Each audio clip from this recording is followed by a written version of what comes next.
7,000 ರೂಪಾಯಿ ಹಣವನ್ನು ಕೊಟ್ಟು ನೀವು ಡಯಾಲಿಸಿಸ್ ಅನ್ನ ಮಾಡಿಸ್ಕೊಳ್ತಕ್ಕಂಥದ್ದನ್ನು ನಿಲ್ಲಿಸಿ 3-4 ಶಿಫ್ಟ್ನಲ್ಲಿ ಒಂದು ದಿವಸಕ್ಕೆ 40ರಿಂದ 50 ಜನಕ್ಕೆ ಬೇಕಾದರೂ ಡಯಾಲಿಸಿಸ್ ಅನ್ನು ಮಾಡತಕ್ಕಂಥ ವ್ಯವಸ್ಥೆಯನ್ನ ಕಲ್ಪಿಸಲಾಗಿದೆ.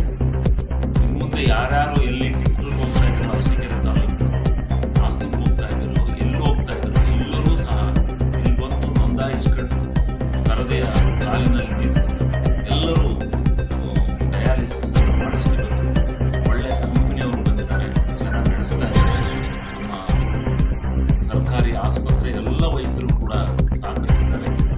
ಎಲ್ಲವೂ ಒಂದು ಒಳ್ಳೆಯ ಕೆಲಸ ಅರಸೀಕೆರೆ ತಾಲೂಕು ಜನತೆಗೆ ಆಗಿದೆ ಅಂತ ಈ ಸಂದರ್ಭದಲ್ಲಿ ನಾನು ಜ್ಞಾಪಿಸಿಕೊಂಡ ಇದಕ್ಕೆ ಶ್ರಮಿಸಿರ್ತಕ್ಕಂಥ ಪ್ರತಿಯೊಬ್ಬರಿಗೂ ಸಹ ನಾನು ಧನ್ಯವಾದಗಳನ್ನು ಸಮರ್ಪಿಸುತ್ತೇನೆ. ಈ ಮುಖ್ಯವಾಗಿದೆಯಾ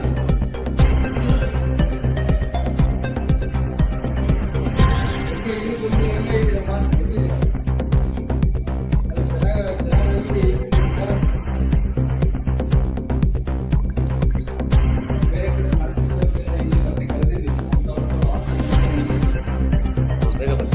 ಇದು ಫೋಟೋ ಹಾಕ್ತಾರೆ ನೋಡಿ. ಈ ಕೆಲಸ ಅರಸೀಕೆರೆ ಸರ್ಕಾರಿ ಆಸ್ಪತ್ರೆಯಲ್ಲಿ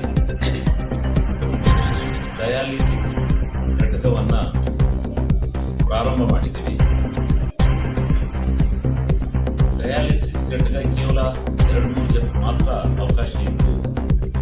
ಅದನ್ನ 14 ಜನಕ್ಕೆ ಹೆಚ್ಚಿಸಿ ಆಧುನೀಕರಣ ಮಾಡಿ ವ್ಯವಸ್ಥಿತವಾಗಿ ಆಧುನಿಕ ವ್ಯವಸ್ಥೆ ಒಳಗಡೆ ಇವತ್ತು ಈ ಘಟಕವನ್ನ 14 ಜನರಿಗೆ ಏಕಕಾಲದಲ್ಲಿ ಕೊಡ್ತಕ್ಕಂಥ ವ್ಯವಸ್ಥೆಯನ್ನ ಇವತ್ತು ಘಟಕವನ್ನು ಓಪನ್ ಮಾಡಿದ್ದೇವೆ. ಅದಕ್ಕೆ ಶ್ರಮಿಸಿರ್ತಕ್ಕಂಥ ಸಿಬ್ಬಂದಿ ವರ್ಗಕ್ಕೆ, ನಮ್ಮ ರಕ್ಷಾ ಸಮಿತಿ ಸದಸ್ಯರಿಗೆ ಎಲ್ಲರಿಗೂ ನಾನು ಧನ್ಯವಾದಗಳನ್ನು ಅರ್ಪಿಸುವುದರ ಜೊತೆಗೆ ಸಾರ್ವಜನಿಕರಲ್ಲಿ ಒಂದು ಮನವಿ ಮಾಡ್ತಾ ಇದ್ದೇನೆ. ಇನ್ನು ಮುಂದೆ ಯಾರು ಖಾಸಗಿ ಆಸ್ಪತ್ರೆ